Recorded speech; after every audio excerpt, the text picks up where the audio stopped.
Hi, our names are Kaitlyn, Kibbe, and Nina Casacalenda, and we did our constructive analysis project on the Italian language. Italian is a Romance language spoken by over 60 million people in locations such as Italy, Switzerland, San Marino, Vatican City, Malta, and Eritrea. In addition, the language is spoken in Chile, Argentina, Brazil, Australia, Canada, the US, and the UK, in which the language took on many regional dialects. Italian derived from Latin. Latin was the spoken language among many commoners and less educated citizens of ancient Rome.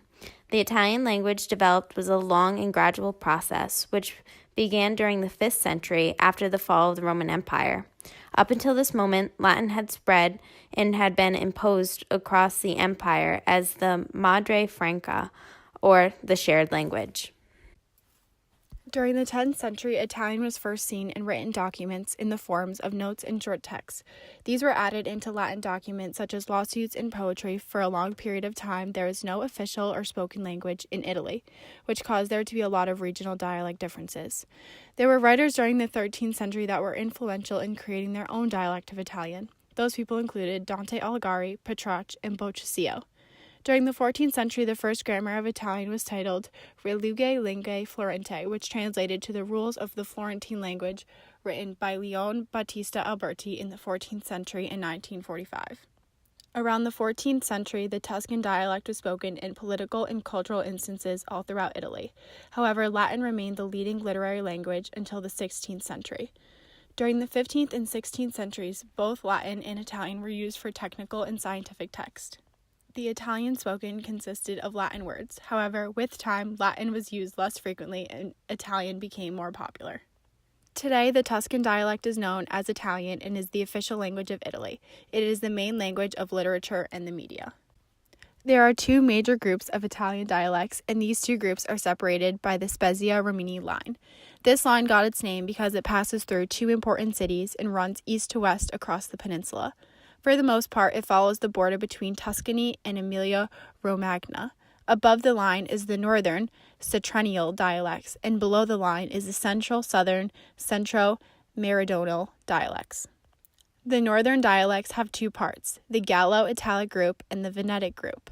The central-meridional is made up of four groups, Tuscan and Latin Umbrian Marchigian, which are central dialects, and the meridional dialects. Intermediate and meridional dialects, which occupy the bottom half of the peninsula, and the extreme meridional dialects, which are the tips of Calabria and Apulia, and with Sicily. The dialect of Milan or Milanese is classified as a septentrional dialect, specifically in the Gallo-Italic subgroup. Venetian is like Milanese, a septentrional dialect, but falls under a different subgroup, the Venetic. Unlike Milanese, Venetian does not have the Gallic vowels O and U, and in this respect bears some resemblances to the Tuscan dialects to the south. Florentine is a Tuscan dialect and is the most conservative of the Italian dialects. In Romanesco, we see a few deviations from Standard Italian. Two differences with the Standard Italian is the frequent use of the letter J, which always sounds like Y, and the use of accented vowels for E and O to indicate whether they have an open or wide sound, or a closed or narrow sound. The Napoleon dialect is also best-known dialect aside from the standard language, due to its heavy use in popular Italian songs. The dialect of Milan or Milanese is classified as a septentrional dialect, specifically in the Gallo-Italic subgroup. Venetian is like Milanese, a septentrional dialect, but falls under a different subgroup, the Venetic. Unlike Milanese, Venetian does not have the Gallic vowels O and U, and in this respect bears some resemblances to the Tuscan dialects to the south. Florentine is a Tuscan dialect and is the most conservative of the Italian dialects. In Romanesco, we see a few deviations from Standard Italian. Two differences with the Standard Italian is the frequent use of the letter J, which always sounds like Y, and the use of accented vowels for E and O to indicate whether they have an open or wide sound, or a closed or narrow sound. The Napoleon dialect is also best-known dialect aside from the standard language, due to its heavy use in popular Italian songs. While conducting our research, we found several facts about Italian that we found interesting. First, Italian did not become a single official language until 1961. Italian is the official language of classical music. The words crescendo, get louder, staccato, detached, and forte, loud, are all from Italian. The longest word in Italian contains 29 letters. Lastly, Italian is the fifth most studied language in the United States and is preceded by Spanish, French, American Sign Language, and German. Phonology is the study of sounds that make up a language. It is a highly phonetic language in Italian in which each sound is always graphically represented by the same combination of letters, vowels, and/or consonants. Italian has 7 vowels, which are split into front and central or back vowels. The front vowels are I, E, and E, which are pronounced by spreading your lips, and the central back vowels are A, Ot, O, and U, which are pronounced with rounded lips. Overall, the vowels are pronounced by the air being pushed out from the lungs. However, consonants are pronounced with an obstruction to the flow of air, in which takes place in different points in the vocal tracts. Ways in which consonants are described are plosives.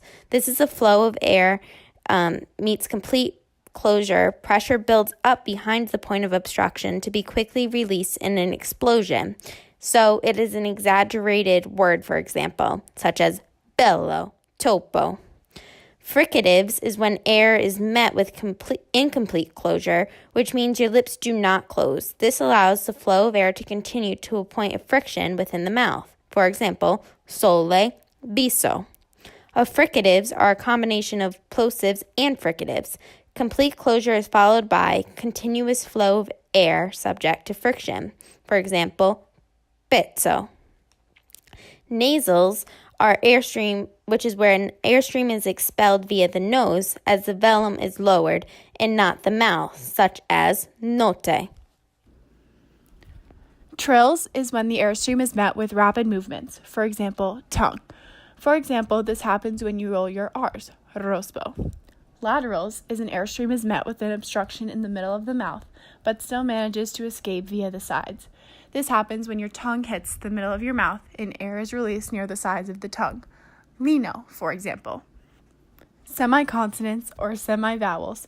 There are 2 articulations that do not meet. They simply move towards each other. For example, piano. English is not highly phonetic because words are not pronounced exactly as they are spelled. For example, one might say, I have to read a book. Another phrase is, I had read a book. This shows that the word read is simply spelled the same way, yet it has 2 different pronunciations based on the sentence. Comparing Italian with English, Bernard Shaw once famously said the word fish and expressed it could be written as gotti. An example in English would be F as in enough, in which it is pronounced with the F at the end of the letters for GH. In the English language, there are 5 vowels and 20 consonants. In this slide, it demonstrates the different alphabets of English and Italian. These charts demonstrate the pronunciation of each letter and demonstrates the similarities in letters used versus the differences. In addition, the chart uses phonemes to demonstrate how the letters are pronounced within the language. Morphology is the study of meaningful parts of a word, while a morpheme is the smallest meaningful word or part of a word. Italian is a Romance language with a root-based morphology. For example, the word librera means bookshop in English. The word librera has a stem morpheme, lib, which means book. In addition, the ending of the words, such as a, o, I, and e, show if it is plural or singular and masculine or feminine. This shows that the morphological rules change for each person. For example, the subject and verb, I talk, is e parlo in Italian. This changes to parlo, parli, parla, parlamino, parlate, and parolino, based on the individual that you are talking to. In contrast, English is a very morphologically poor language. The same verb, I talk, in English is I talk, you talk, he, she talks, we talk, they talk. Only one verb form is different. The uniformity of English verbs is even more pronounced in the past tense, where all forms look the same, talked. As a result, English relies heavily upon the rules governing word order in a sentence. Syntax is the study of the combination of words and why some combinations are permissible in a particular language while others are not. In Italian, the sentence structure is subject, verb, then object. For example, Lucia has a fear is Lucia ha paura in Italian. Also, most adjectives go after what they are describing. For example, the blonde boy in Italian is il bambino biondo. In this case, while him being blonde is described after the noun in Italian. Finally, in Italian, the adjective agrees in gender and in number with the noun it modifies. For example, il libro italiano is singular and masculine. In English, it is the same as Italian subject, verb, object. However, the location of the adjective in a sentence changes based on where you want to emphasize a particular point. So, for example, you say, the boy jumped happily, the boy happily jumped, or happily, the boy jumped. When you rearrange just one word in the sentence, a varied syntax is formed in which each grammatically correct and acceptable English language form. A writer will vary sentence structure to make it more interesting or to emphasize a particular point. Words and phrases must follow English rules to correct arrangement in coherent sentences. Lastly, adjectives in English do not change or agree with the noun they modify. For example, if you say, every room was painted in different colors, but if the adjective matched the noun, it would say in different colors, as it does in Italian. Semantics is a study of the meaning of words, phrases, and sentences. First off, synonyms can be difficult for an EL student because they have to realize that there are multiple words in English to explain one concept in Italian. For example, in English, the words large and big connotate the same meaning and translate in Italian to grande. Students have to put together the notion that there are several words in English that correspond to one meaning. The next issue is homophones, because with English, ELLs may struggle with the meaning of words such as there, and there. Although they all sound the same, they are all different words relating to different contexts. The lexile field is the word meaning by how it is grouped into a web of related words and meaning. For example, the lexile fields could be pizza, and children have to link cheese, sauce, and dough to the one word of pizza. Idioms are difficult to translate and have different phrases for the same meaning. Idioms are examples of the importance of the context for meaning. Idioms are sayings where the meaning of the statement does not come directly from the meaning of the word used, but instead comes from the metaphor to an original situation or setting from use in literature or shared experiences. In English, we may say break a leg to someone who is about to perform, and the equivalent to that in Italian is in bocca al lupo, which means in the mouth of the wolf. Another example is in English, we say the grass is always greener on the other side, which translates to la erba del vicio è sempre più verde, which means the neighbor's grass is always greener. Due to the importance of metaphors and cultural context of understanding for idioms, idioms are especially challenging expressions for ELLs who may lack the necessary background knowledge. Overall, differences between English and Italian semantics may cause errors or incorrect translations between languages. Pragmatics is the branch of linguistics that deals with the norms of the conversation. It is essential that one understands pragmatics in order to learn how to communicate in a foreign language. Also, pragmatics focuses on learning what to say and when to say it, the appropriate use of language, varieties among cultures, and language. If you are unaware of communicative differences, you could risk offending or confusing a native speaker. In Italian, there are important verbal and nonverbal ways of communication that are important to the language. As far as verbal, Italians are usually direct communicators. This means they are open about their emotions and speak the truth. Also, their communication style is very open and bold. They are usually eager and ask a lot of questions. In addition, silence is rare in conversations because if there happens to be silence, they will talk to eliminate that. Most famously known, Italians are very loud due to excitement and tend to talk over one another. Italians have a good sense of humor and enjoy joking and laughing in conversations. Finally, they view online communication as informal and lazy. They prefer to face-to-face interactions. As far as nonverbal communications, Italians are usually very close when they talk to one another, even standing less than 1 meter away when talking. In addition, Italians have a lot of physical contact, meaning that they are huge on kissing and hugging people they know. Also, eye contact is expected and used during conversations. It is odd if one is not making eye contact. Expression is key because Italians are very expressive in their tone of voice, facial expressions, body language, and hand motions. Also, gestures is important because when one rubs their thumb against fingers, it is a sign for money, and this could be confusing to someone who is not Italian. Finally, Italians start counting with their thumbs instead of their index fingers. In comparison to English, Americans are very direct communicators. They tend to pay more attention to the message itself rather than body language. It is expected that you just get to the point of a story. Also, Americans are typically very assertive, enthusiastic, and persuasive in their speaking. In addition, people are expected to speak on their own instead of waiting for someone to do it for them. Unlike Italians, Americans do not appreciate when people talk loud and in their face. However, both Italians and Americans are uncomfortable with prolonged periods of silence, so they usually will step in and talk. For nonverbal communication, eye contact is expected and should be maintained throughout the conversation. Physical contact is fine with family members or close relationships. However, it is not wanted to those that an individual is not close with. Personal space is expected and appreciated because Americans do not like others to be in their face.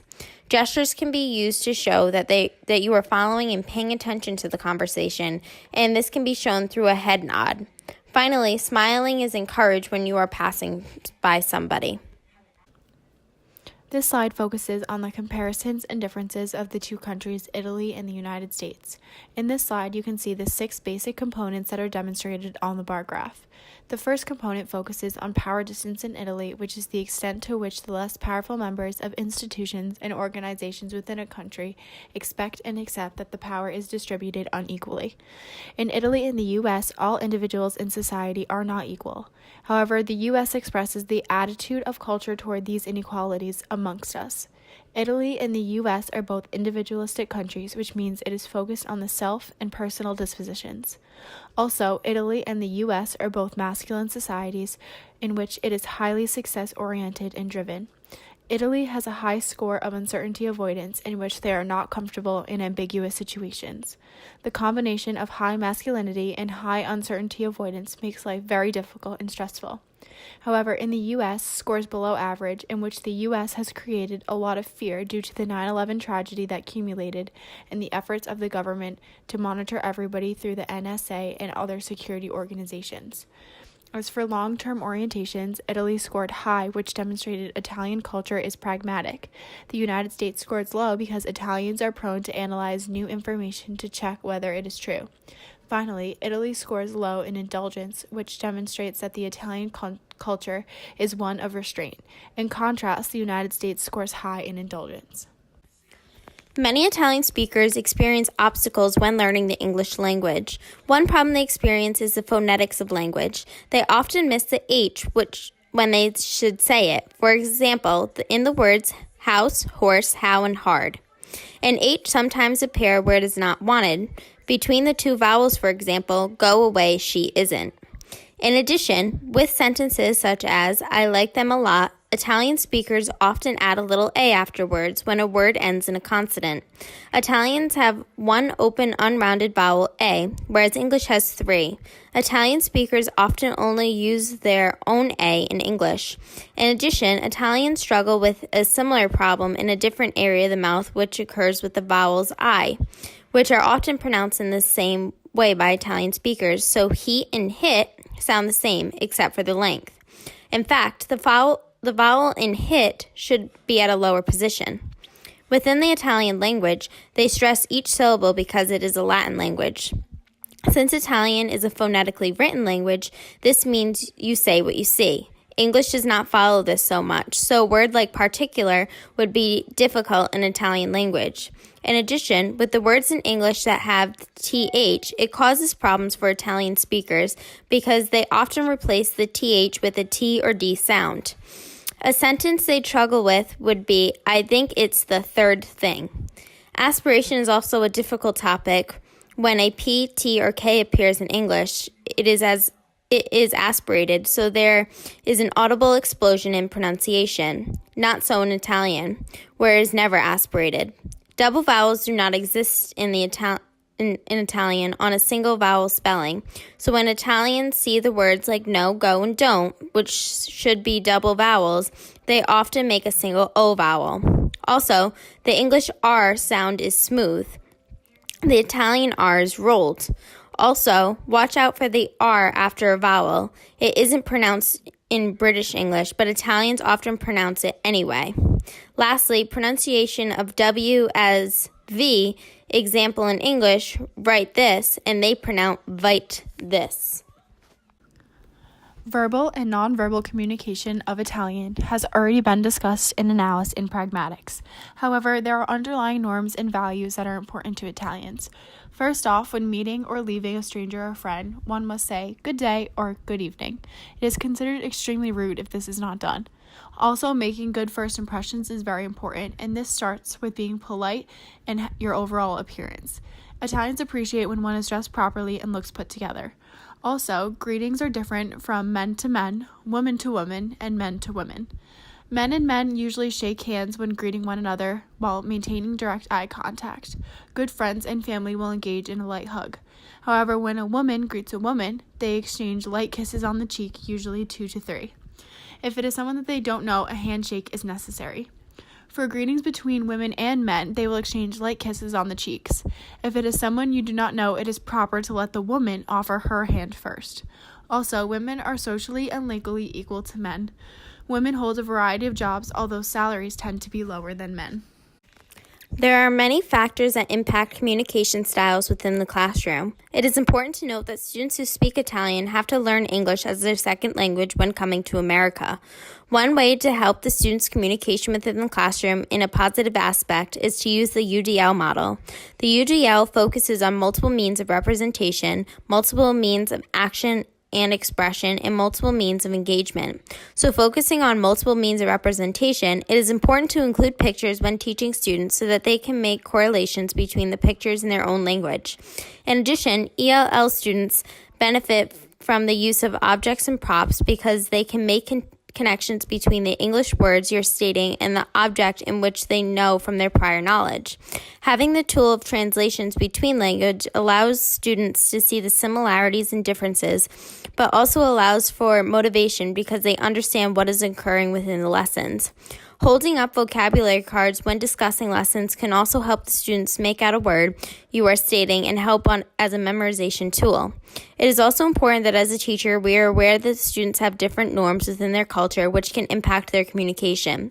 Lastly, when students come into the classroom, not being able to speak the language can be frustrating for them and can allow for a student to shut down. It can lead to anxiety in which the student feels disengaged from the rest of the class. When interacting with the students and parents of ELs, it is important to establish a relationship with the both of them.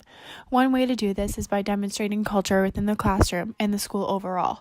This can create a welcoming environment and shows the families that the school is taking initiative to welcome their cultures. In addition, talking slowly and clearly can benefit the student with lessons because although the language itself is difficult, it allows them to have a chance to comprehend the words you are saying. A beneficial tool that EL students benefit from is working in groups. This allows students to communicate using the English language but in a less stressful environment. One way to implement this type of tool is using Think, Pair, Share, which allows for ELs to communicate their understanding, yet they are able to tweak their ideas based upon their peers' observations of the lessons. When having to share it helps to distress the student because it can allow them for confidence on the topic. It is important for teachers to create a warm and friendly environment for both students and parents. This can be done by having signs in multiple languages or incorporating pictures of people from all backgrounds and ethnicities. Also, any written brochures, handouts, or information should be sent home and accommodating to the parent's first language. In addition, by having the child's parents involved, it will impact the student's success immensely because the children will see their parents are interested in their education. This type of relationship can allow for multiple opportunities because the parent and teacher relationship has already been established. Lastly, it is important to have written brochures, handouts, and information sent home in the parent's first language. That way they are able to understand it. If the parent is not able to read the handout, it will not help them understand what their child is learning and what they still need help with. Thank you for listening to our presentation.